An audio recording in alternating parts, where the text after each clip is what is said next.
are delighted to be co-hosting with the UK Task Force on issues relating to Arab citizens of Israel.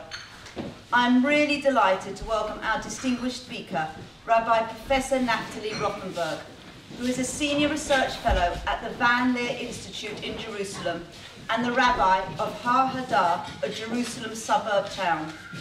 Rabbi Rothenberg is an esteemed academic and has written extensively on political philosophy, philosophy of halakha, and democratic education. He will be speaking today on the subject of Jewish perspectives on minority rights in the Jewish state.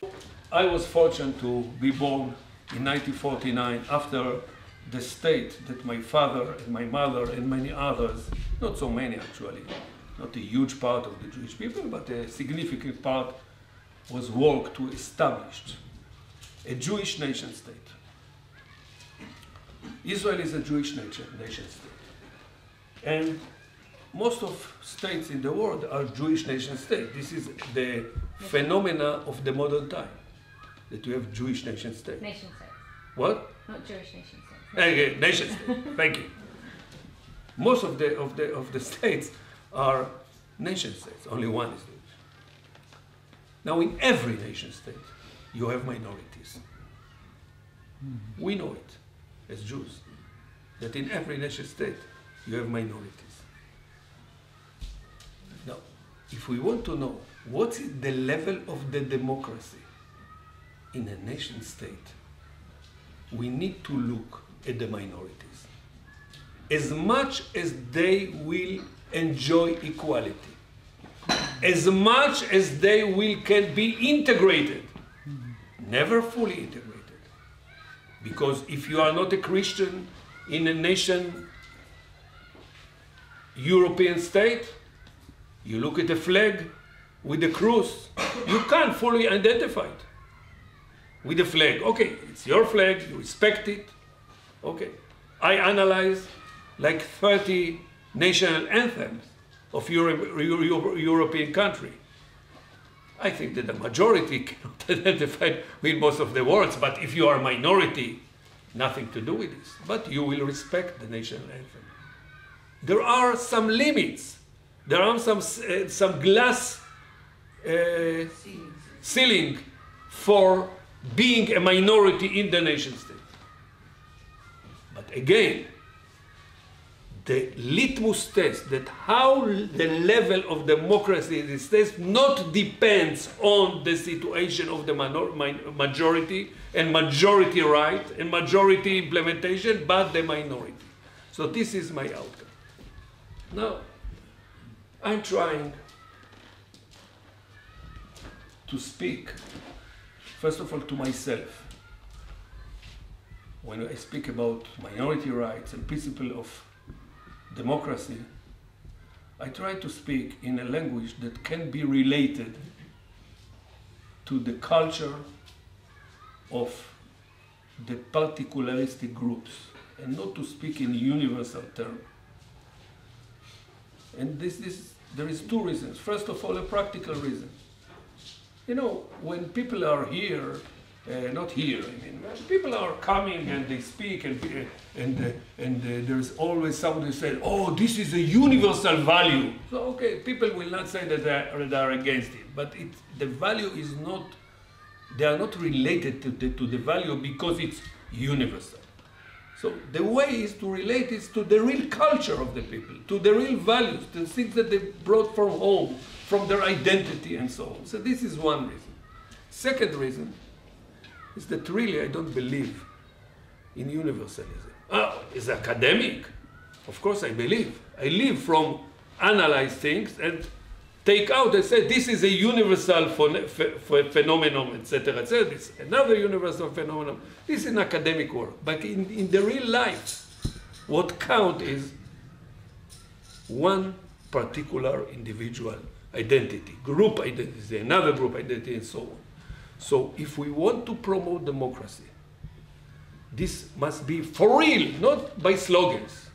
Not to say, we Jews, we believe in tikkun olam. You know, it's very nice. It sounds very nice.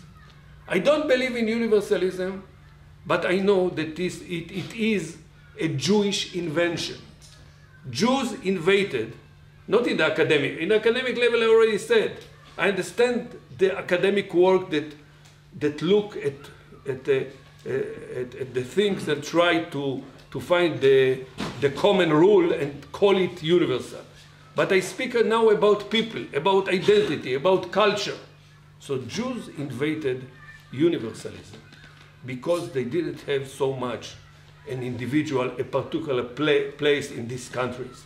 So the universal space will serve them. And if I'll have time, I don't want to take time from my presentation on the issue, I will prove you that I write that universalism is a Jewish invention. Now, so what I'm trying to do, I try to work with Jewish canonical literature, with rabbinic literature, and to find sources and principles that support this approach, democratic principles, and commitment, a Jewish commitment and Zionist commitment toward the status, the situation of the minorities. I know already, and every one of you can tell me, that we have in our books everything. We have many sources. So of course it's a position that I'm taking. I'm taking a position to look at this, these sources who support the idea of democracy. Now, but I have one principle. I'm not going to marginal, something that nobody heard, something that is far from halakha. Also, I'm speaking about the mainstream of rabbinic halachic literature and the mainstream of Jewish thought. And not something that I will say, okay, somebody say it and it's fit my position, okay? So I'm not objective here, but on the other hand, not every source that will serve my position is okay if it's not a main source. And now I want to tell you something. When we were in the desert, and the Torah, the 5 parts of the Torah, 5 books of the Torah, 5 חומשי Torah, prepared us, mainly Sefer Dvarim, Deuteronomy, prepare us to enter to the promised land. The Torah didn't prepare us that the land will be for Jews only. On the contrary, the Torah emphasized that we will have a non-Jewish, a Gentile, majority of Gentile in this country that we are going, in the land of Israel. And around one verse in Deuteronomy 23, I think 13, if I'm not mistaken, or 15, around one verse, the halachic midrash, which is the pre-Mishnah halachic source, very, very important, very, very central, develop a series of rules how to treat these minorities. In other words, in this group of halachot, group of rules, and in other groups, the Torah appointed herself as the protector of minorities, knowing that it's natural that the majority will discriminate the minority. In the pasuk, the verse says, "Imcha yashev bekirbecha bamakom asher yivchar betov lo lo tonenu." He will dwell with you in the midst, with thee, actually, in the midst of your country, in the place that he will choose, where is better and good for him. And the last precept said, "Lo tonenu," which is ona'at dvarim. You don't allow to annoy him. the minorities. You need to think how you speak, how you treat minorities, and so on, which is a different issue. I will speak about this later. Now, first of all, the first principle is that the land of Israel, it's not a land for Jews only, in accordance to Torah view. The second principle is that there is a strong relation between the right of living and the right of make living. Because, you know, many people say to me, okay, we are not transferists. We don't send Arabs away. Let them stay. But we care only about the Jews. So, the Torah said different. Bamakom asher yivchar, said the halachic midrash, b'makom sheparnasato yotzah. Why a person, why you or your parents decided to move from place to place? To make living, to earn money, to bring food to the table. So this is the first reason that a person has the right to move from place to place.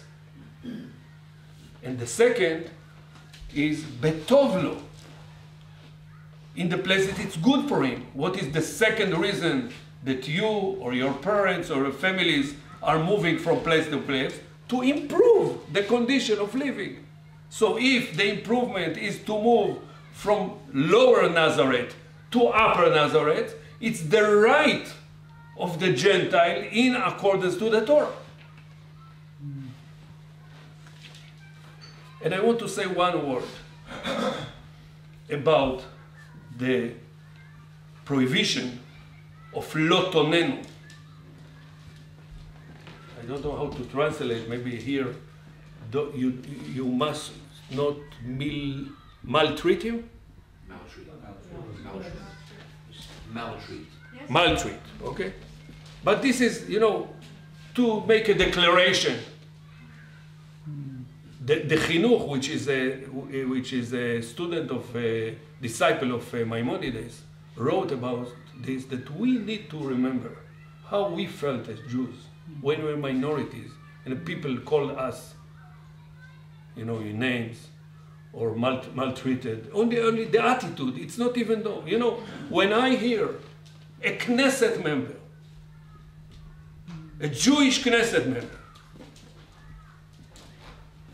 trying to legislate a law that a Supreme Court judge will be elected, justice will be elected, only if he knows by heart the words of Hatikva. And he is doing this. By the way, the Knesset member knows that, that this law is not going to pass. But he's doing this as a declaration. He's doing this because Justice Jubran was respecting our national anthem. He was standing, really respecting. But he couldn't sing, Kol od balev penima nefesh Yehudi omir. This is hypocrisy that a non-Jew will say, Nefesh Yehudi. He doesn't have to sing, but what he is a singer is a Supreme Court judge. By the way, I'm proud that in our Supreme Court, in Israel, we have an Arabic judge, an Arab judge. I'm proud of what we have in our Knesset, in proportion to the number of the Muslims that we have in Israel, more representation that you have in your parliament in London. I would like that our Arab Knesset member will deal more with the needs, with the lots of needs of the Arab citizens in Israel, and less with the issues, other issues. I don't want to get into politics so much. Okay. So, but I'm telling you, being an Arab in Israel, it's like the Jews know by heart the Hatikva. 50% of the kids, our kids don't know the national anthem, but they do it. It's annoying. People are crying in their homes. They have bad feelings. Think what these people needs to pass. How long I finish my 15 minutes? Somebody took time? No, it's very important to hear you and to answer to your question. I will give you Now, I want to tell you something. When I speak about this, many of my friends here in UK, in United States, also in Israel, tell me, you know, Rabbi, you're right. Of course, we need to take care. Equality, it's a great issue. But we have rule that our rabbi says, Aniyei ircha kodmin. The poor of your town has the priority to take care the poor of your town. Okay? So first take care of Jews. You know, with all due respect to the Arabs, first we have to take care of Jews. When I used to speak about it in the United States, so many donors tell me, I give 4% of my donation to Jewish causes. From this, 2% goes to Israel for Jewish causes. It's Jewish causes. I don't want my money to go to another cause. It's okay, I agree with you, equality, democracy, I'm a Democrat, I vote to Democrat, I voted for Obama, but this donation is for Jewish causes. So I'm coming back to the rabbis, to the Talmud, and to the Mishnah. And believe me, I give you only few tests here, because we have a huge halachot, main halachot, strong halachot, that were developed exactly on this issue. And there is a group of halachot that developed in the city of Tiberias. There was a mixed city of Jews and Gentiles. And there is a series of halachot, of rules that deal with welfare and charity. And so it says that first of all, the collector for charity, the collectors from the charity, from the taxes and all the charity, must include, among the collectors, you should include representatives of the Gentile community. So the collectors are going together, and they collect from Jews and non-Jews alike. And when they give to the poor, or they do loans without interest, which is the even biggest, Gmilut Chasadim, this is highest. When they give the money away, they need to give the money equally for Jews and non-Jews alike. So, Aniyei ircha kodmim, the poor of your time, of your town, has the priority, are the poor, are the Gentile and Jews alike. It's not the Jews are the poor of my town. Okay, this is in accordance to the view, halachic view of the rabbis. Now you know that in accordance to halacha, and also in accordance with your community norms, if there is a restricted donation, you don't allow to change. Restricted donation, if somebody come to his synagogue here and give a check and say, this I give only to support kids to go in missions to Israel. So you can't take the check of the donor and use the money to buy Sefer Torah or to do Kiddush in the synagogue, because this is a restricted donation.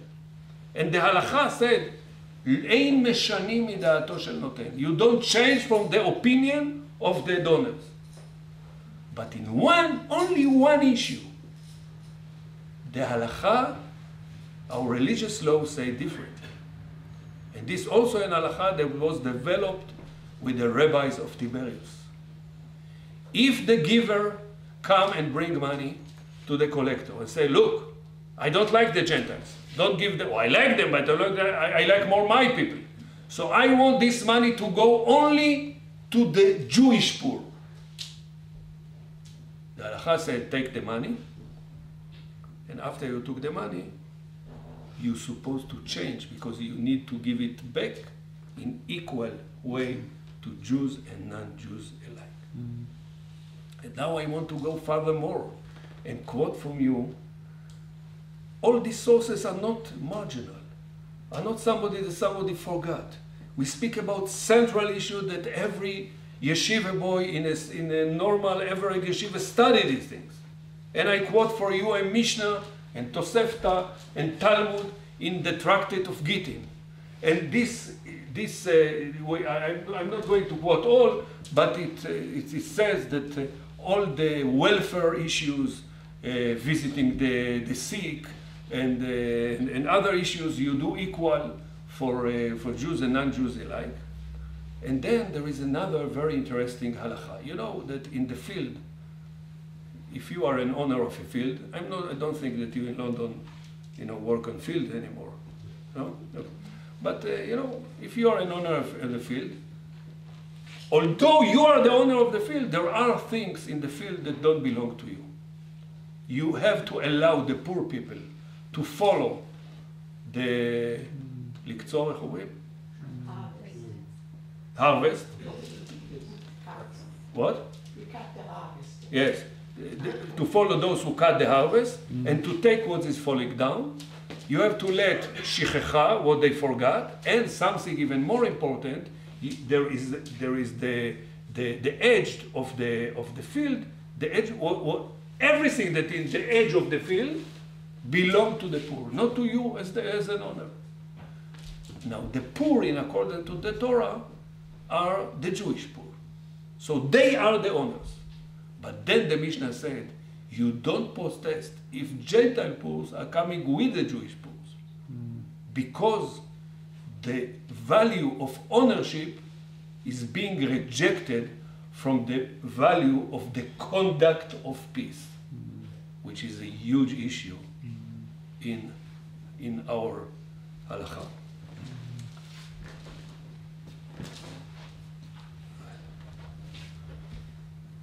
Okay, I want to tell you, I have time or I have to open it? Okay, I will stop going on quoting our wonderful sources. I wanted to give you the sense how I speak first of all to myself, and if it's possible, to the public, to relate this democratic value in our responsibility toward the minorities as Jews and Zionists in our Jewish nation and our nation state. I want to finish with two things. First, to tell you a story that it's from our point of view, and second, to tell you what is in my eyes the huge challenge for our democracy. So first, the story. For many years, I worked on a project of common core curriculum for all Israeli children. And the way that we worked it, we had 4 teams: state schools teams, what we call mamlachti, which is usually secular; religious state schools team, which is nation mamlachti dati, which is nation religious; state Arab-speaking schools, which is usually for Arabs; and independent Haredi, ultra-Orthodox schools. Every team was working differently, and they had to choose the subjects. Then they gather, they tell each other what are the subjects. By the way, they choose similar subjects: human dignity, and other list of subjects, long list. And every team, every one of the Jewish team choose subject to work on. Jewish culture and identity. Of course, the Haredi will write it in the Haredi point of view, the national religion, the national religion point of view, the secular point of view. But all the 3 teams announced that the second work in the second 2 months will be on Jewish culture and identity. And there was 7 people in the room that kept quiet. Who they are? The Arab team. And then somebody from the state school team says, oh, no. You, yes. When we are going to write on Jewish culture and identity, you people will write on Arab culture and identity. How is this? So the head of the Arab team, Dr. Khaled Abu Asbe, stand up and said, I want to tell you something. When all the 3 Jewish teams are going to work on Jewish culture and identity, we also are going to write on Jewish culture and identity. And this is for two reasons. First, you didn't ask us, but you dictate that in our curriculum we'll have Bible, Zionist and Jewish modern history, etc., Hebrew of course, etc., etc. So we need to do it because it's in the curriculum. But there is another, even more important reason for me and for my team. We know that to learn and to dominate the culture and the language and the history of the majority, it's our key, not being a third world society. But I have a suggestion for you. When we all, the 4 teams, will be finished with Jewish culture and identity and present our work, how we want it in our schools, think you about something. Think about, maybe you want to write about Arab culture. As a language, you live in an area, look at my parents.